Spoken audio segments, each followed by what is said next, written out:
Hi student, कैसे हो आप सब? आप सबका फिर से स्वागत है अल्फा क्लास फिजिक्स में। डायमेंशंस का जो चैप्टर हम पढ़ रहे थे उसका लास्ट टॉपिक स्टार्ट करते हैं, derivation of formula by using dimension. Dimension फॉर्मूले की हेल्प से हम किसी भी फॉर्मूले को कैसे ड्रा कर सकते हैं। तो देखिए इसमें क्या इस्तेमाल होगा, principle of homogeneity. Principle of homogeneity क्या कहती है कि लेफ्ट हैंड साइड का डायमेंशन फॉर्मूला और राइट हैंड साइड का LHS का और RHS का डायमेंशन फॉर्मूला सेम होना चाहिए। एक और फैक्टर है कि ये फॉर्मूला जो हम ड्रा करना चाह रहे हैं वो किन फैक्टर्स पे डिपेंड करता है। जैसे एक क्वेश्चन लेके चलते हैं कि अपने पास कोई एक सिंपल पेंडुलम है। एक सिंपल पेंडुलम लिया हमने, एक रस्सी ली, स्ट्रिंग, और एक बॉब को उसकी सहायता से इधर लटका दिया। अब क्या करते हैं कि ये जो बॉब है उसका मास है m और जो स्ट्रिंग है उसकी लंबाई है l।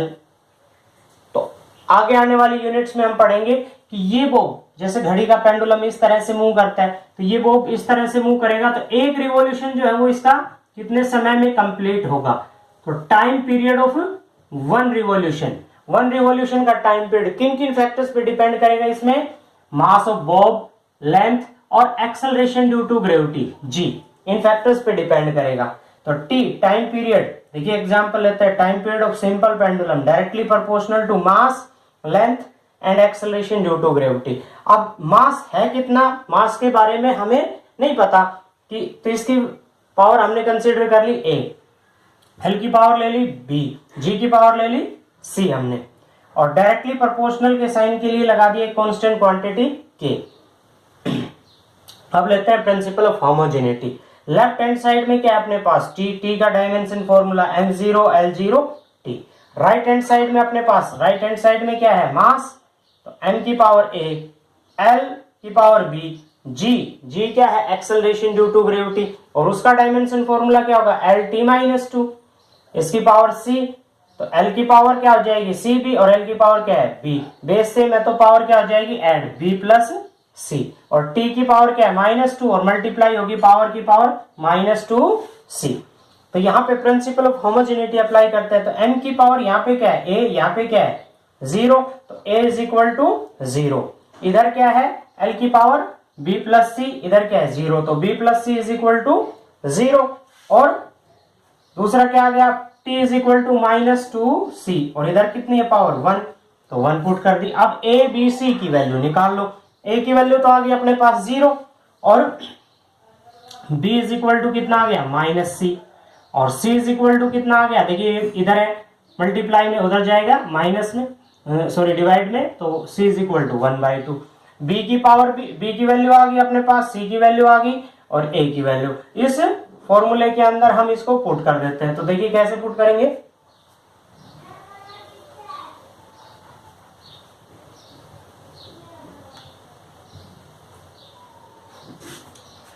t is equal to k m की पावर क्या थी a की वैल्यू क्या आई अपने पास 0, l की पावर कितनी थी अपने पास b, और b की वैल्यू क्या आई है अपने पास, देखिए -c, और c की वैल्यू क्या है -1/2, तो यानी कि पावर क्या आ गई माइनस माइनस प्लस 1/2। और t की पावर कितनी थी c, अच्छा g की पावर कितनी थी c की वैल्यू कितनी है अपने पास -1/2। तो इसको सोल्व करते हैं, देखिए किसी की पावर 0 किसके इक्वल होती है 1 के इक्वल, तो k l, और पावर 1/2 का मीन्स क्या हो गया स्क्वायर रूट l/g का स्क्वायर रूट। तो ये आ गया अपने पास time period of simple pendulum. तो इस तरह से हम किसी भी फॉर्मूले को ड्रा कर सकते हैं यदि हमें यह पता हो कि वो फॉर्मूला किन फैक्टर्स पे डिपेंड करता है। अच्छा, लास्ट टॉपिक है कि डायमेंशन फॉर्मूले के ड्रॉबैक, कमियां क्या क्या हैं। तो देखिए व्हाट आर द ड्रॉबैक्स या limitations of dimensional analysis. Dimensional analysis की ड्रॉबैक क्या है अपने पास। तो सबसे पहले डायमेंशन फॉर्मूले की हेल्प से हम मास, लेंथ और टाइम ईटीसी ये सब फाइंड आउट कर सकते हैं। कोई भी क्वांटिटी यदि इन फैक्टर्स पे डिपेंड करती है तो फाइंड आउट कर सकते हैं। लेकिन यदि किसी फॉर्मूले में कांस्टेंट क्वांटिटी आ जाती है, जैसे पिछला ही फॉर्मूला लेते हैं हम टी, अच्छा यहाँ पे के की वैल्यू हमें नहीं पता, के की वैल्यू एक्चुअल में होती है यहाँ पे इस फॉर्मूले के अंदर 2 pi under root L by G. तो यहाँ पे हम इस 2 पाई की वैल्यू तो फाइंड आउट नहीं कर पाए, के की वैल्यू फाइंड नहीं कर पाए, तो यही क्या है इसकी limitations. If any formula depend upon trigonometries ratio, यदि कोई formula sine theta, cos theta, tan theta पे डिपेंड करता है, तब हम उस फॉर्मूले को, ट्रिग्नोमेट्री रेशियोज को डायमेंशन फॉर्मूला की हेल्प से फाइंड आउट नहीं कर सकते।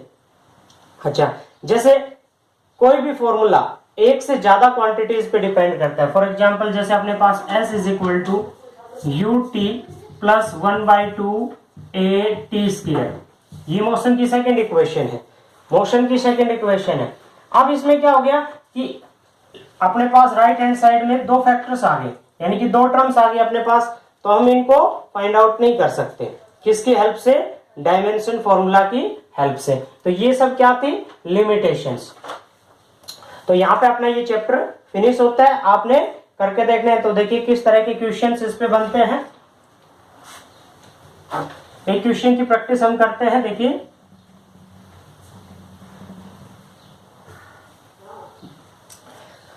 कन्वर्ट 1 न्यूटन इंटू डाइन, ये क्वेश्चन हम पहले कर चुके हैं, 1 न्यूटन को डाइन में कन्वर्ट करना। 1 newton is equal to 10⁵ dyne. अब एक अनदर क्वेश्चन लेते हैं, एनर्जी की यूनिट क्या होती है अपने पास, जूल, तो convert 1 joule into arc, ERG।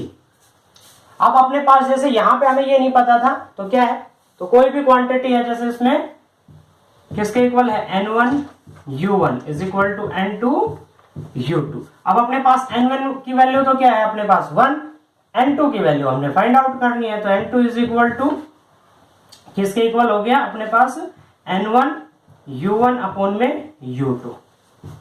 तो इसको सिंपली ड्रा कर सकते हैं, ये अपने पास फॉर्मूला क्या होता है, N1 इंटू M1 अपॉन में M2 की पावर A B C, जो भी आपने कंसीडर करना है, L1 अपॉन में L2 की पावर B, T1 अपॉन में T2 की पावर C। तो इस तरह से ये फॉर्मूला हम इसमें यूज करेंगे। तो अब बात आती है M1 M2 और L1 L2 और T1 और T2 की वैल्यू क्या आएगी, तो कैसे निकालेंगे। देखिए सबसे पहले हमें ये पता होना चाहिए जूल और आर्क किसकी यूनिट्स हैं, जूल और आर्क एनर्जी की यूनिट है, एनर्जी क्या है, वर्क डन। अब इसकी यूनिट किस तरह से फाइंड आउट करेंगे, देखिए वर्क इज इक्वल टू किसके इक्वल हो, फोर्स इनटू डिस्प्लेसमेंट।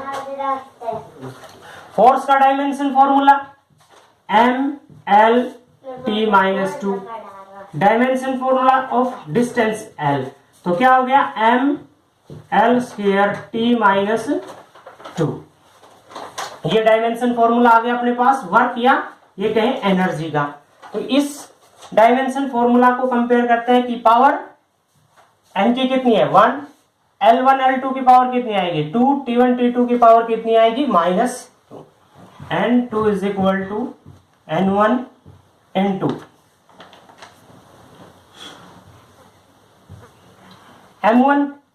M1 की जगह पे आगे पुट करेंगे हम, A की जगह पे 1, L1 L2 की पावर B की वैल्यू क्या पुट की हमने 2, T1 अपॉन में T2 इसकी पावर की है C की वैल्यू क्या पुट की -2। अब बात आती है ये किस में, SI सिस्टम में, ये क्या है इसमें CGS सिस्टम में, तो इनकी वैल्यूज पुट करते हैं। SI सिस्टम में मास की यूनिट क्या होती है किलोग्राम, किलोग्राम यानी कि 10⁻⁴ अपने पास 3, और ये क्या आ गया ग्राम, और नीचे क्या है 1 ग्राम। L1 पावर कितनी है 1, L1 मीटर के अंदर, मीटर को कन्वर्ट कर दिया सेंटीमीटर में, एक मीटर में कितने सेंटीमीटर 100, तो 10⁻² अपॉन में इसकी वैल्यू क्या आ गई 1 सेंटीमीटर, इसकी पावर कितनी है 2, T1 सेकेंड और ये भी 1 सेकेंड में, ये भी 1 सेकेंड के अंदर, -2।